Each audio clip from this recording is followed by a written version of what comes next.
Thank you for auditing Professor Skye's Record Review, the only first listen new music review show hosted by a French professor who's going to include some outtakes of trying to record this episode at the end of the video. I've had some bad starts here. I'm going to be reviewing the album Punisher by Phoebe Bridgers, and I was not going to review this album. It came out 2 weeks ago. I try to review things within a week, and it just didn't quite grab me. I liked it, but it didn't quite grab me. But then I noticed something in my comment section where, so many people asked me to review this. So many people said, Skye, you should really check it out. I think you'd like it. Then I just happened to notice I got the Perfume Genius album in the mail finally, and I just happened to notice that she's the only person who guested on the entire album, at least that I recognized. So that's good. And then I saw that she was on a couple of the 1975 songs that I liked off of that album. And so in a way, it's kind of like hip-hop. Like rock is becoming like hip-hop, where you can use featurings to determine what are you going to listen to next. The fact that she had the stamp of approval from those artists meant more weight. But mostly it was the comments from people who like this channel who said I would like it. One thing I will say that I like about her is her name. I could have swore it was Phoebe Bridges. I imagine a lot of people think that. But Bridgers sounds like a fake name. When I said it to my family, they said it was like the name Crentist, the dentist from The Office. But it actually reminded me of the valets from Key and Peele. You know, when they talk about, you seen that movie with Val Kilmer's dog or Liam Neeson's? It seemed to me that Phoebe Bridgers is just a fake name. But anyways, that's not what this is. This is a very solid album, and the approach that I want to take about it, you see, the thing is that when I review an album, there's two criteria. I have to like it, because I don't like giving bad reviews, they're boring, and I have to have something to say about it. And there was something about this album that was very solid, that was very good, but I didn't have an angle to approach it from. And the way that the angle came to me was actually in looking at the credits and seeing that Conor Oberst is a producer and co-writer on a lot of this. And that's what I realized this reminded me of. This music reminded me, in feeling, more so in sound, than this group that existed for a period of time in the 2000s called the Monsters of Folk.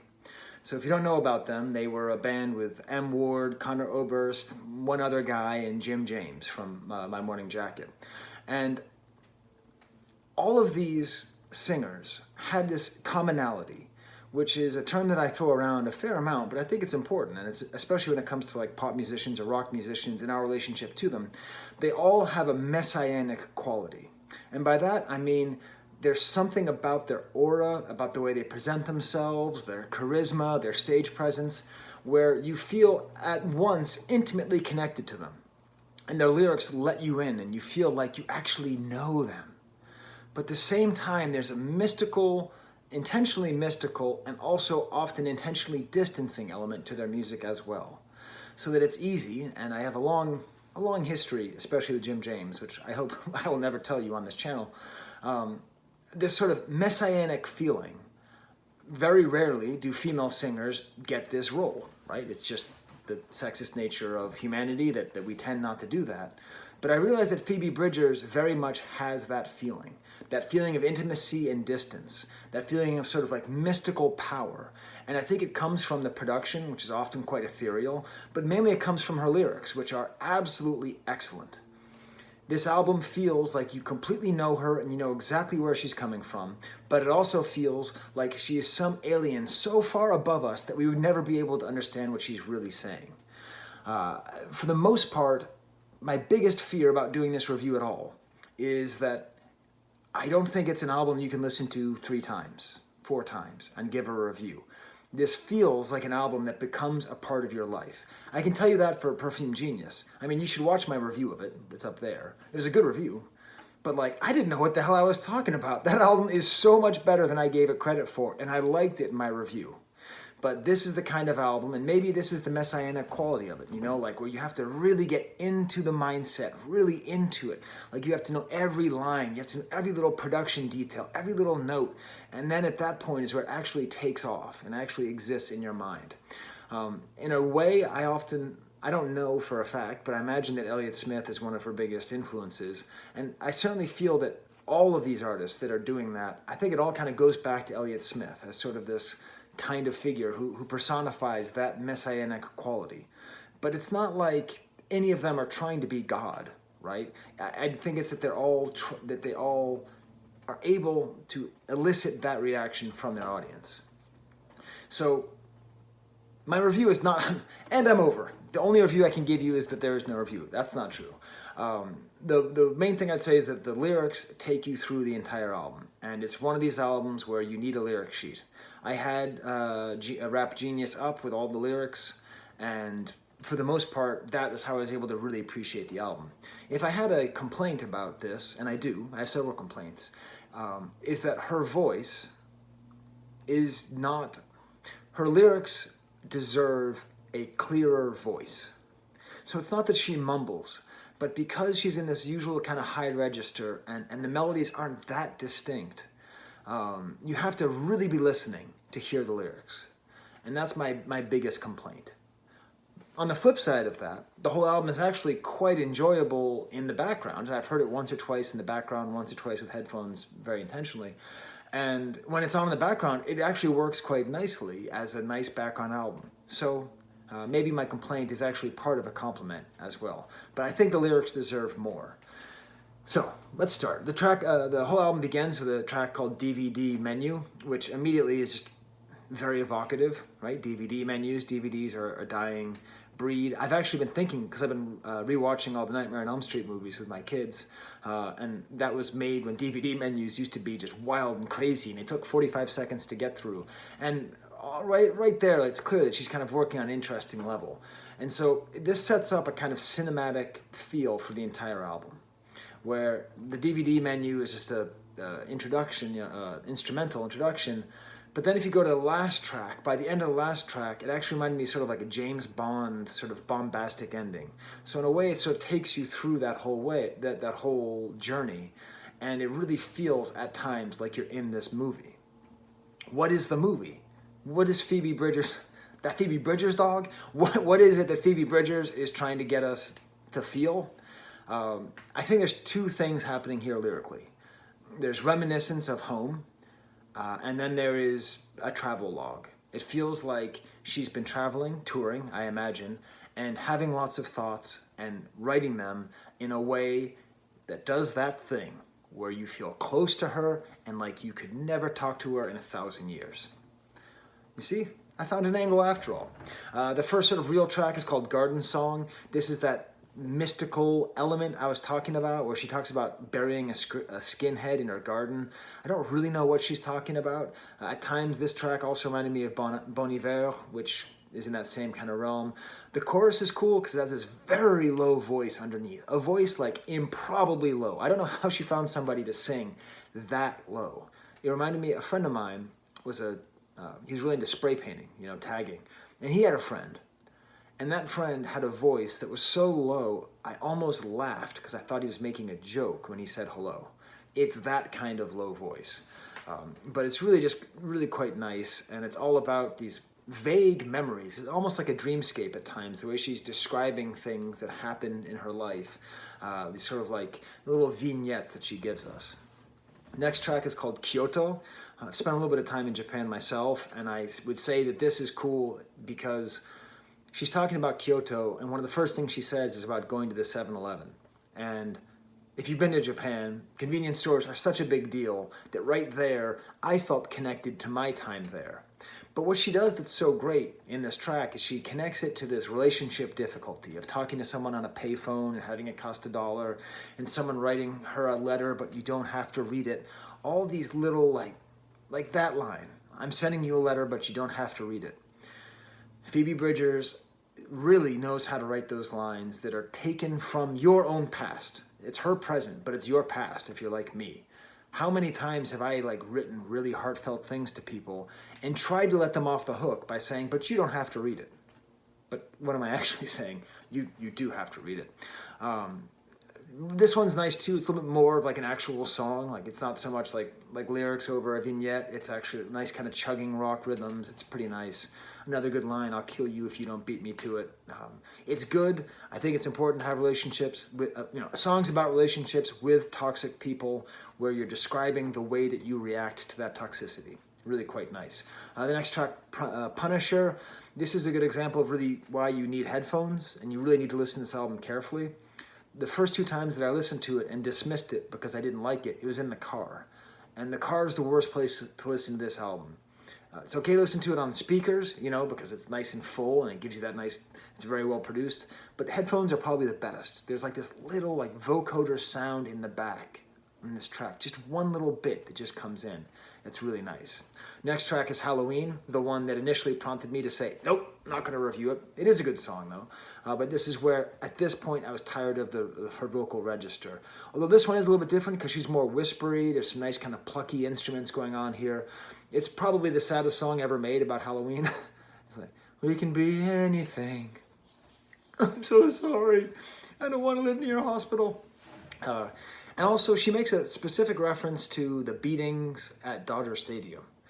And I don't know why she does this, but it's very evocative. Because if you're like me, you think a lot about the beatings at Dodger Stadium, right? Like, there's just this guy who's just beaten to death at Dodger Stadium.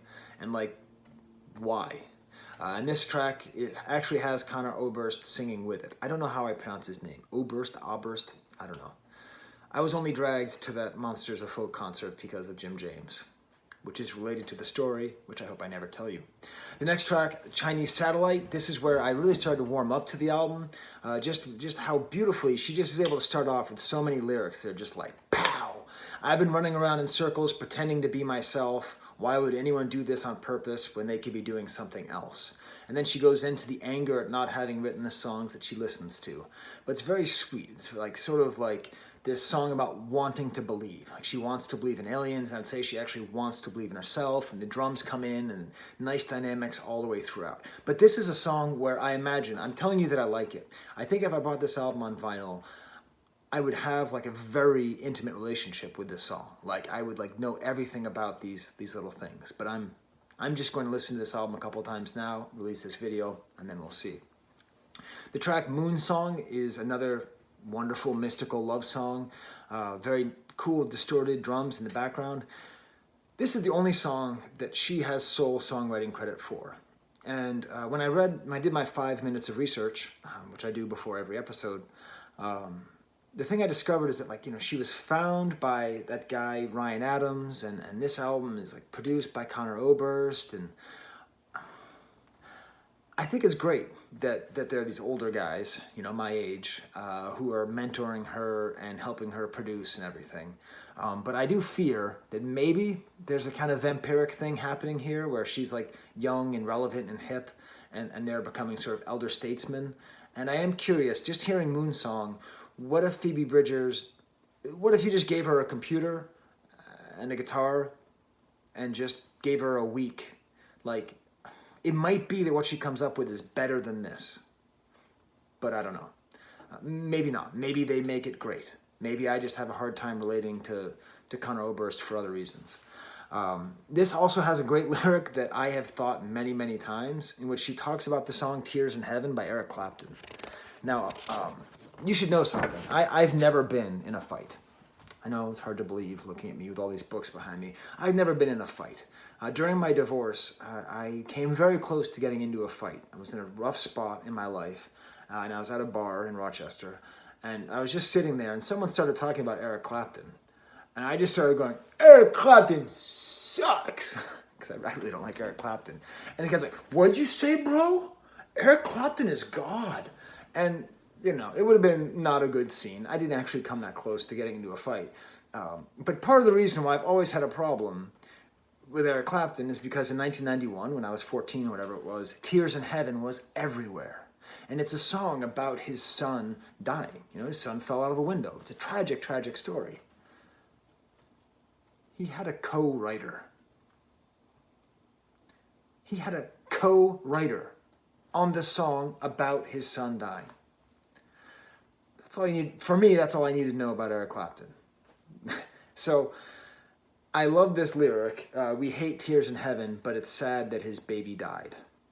And that's true. Like, every time I hear that song, I think, that's sad. And holy cow, this song is absolute garbage.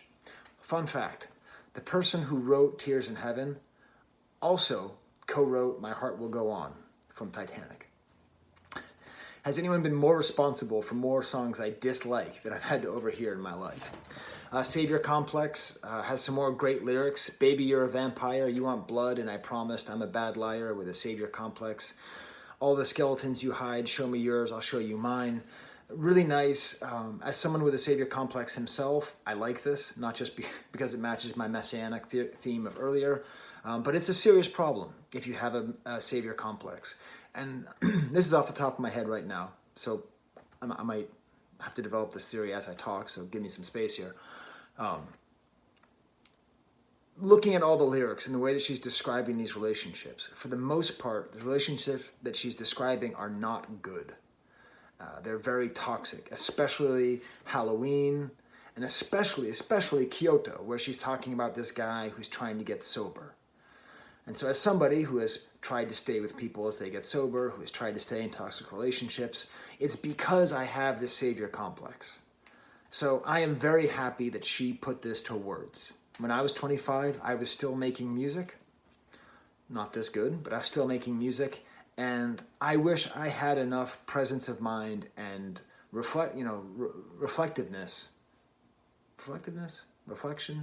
self-awareness to write a song about how I have a Savior Complex. But instead, all my songs were like, I'm gonna save you. Next track is called I See You. And this, if you're a Phoebe Bridgers fan, Phoebe Bridgers, dog? If you're a Phoebe Bridgers, if you don't know that sketch, that's not funny to you, but if you do, it might be funny. The fourth or fifth time that I listened to this album, I just said, I love this. Like, I love this goddamn, those are my notes. I wrote it right here. I don't have a script, I have notes, so I wrote it right there. Wait, I love this goddamn album. That's what I said. My fourth or fifth listen to I See You.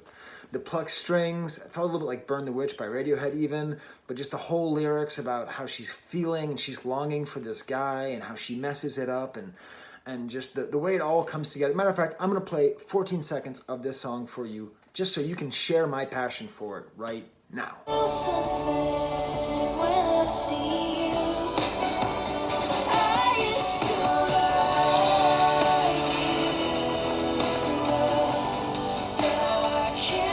And hopefully, I don't know what part I put in the song, because I have to do that later, but I love these lyrics. I used to light you up, now I can't even get you to play the drums. So I assume that she's talking about an actual drummer. I don't know. I don't follow Phoebe Bridgers' love life, but it's a great line because you go sort of abstract. I used to let you up. You know, it's a very sort of high metaphor, kind of like playing around, and it's all metaphorical. Now I can't even get you to play the drums. All of a sudden it goes from this sort of theoretical realm, bam, right into the real world, right into an actual experience.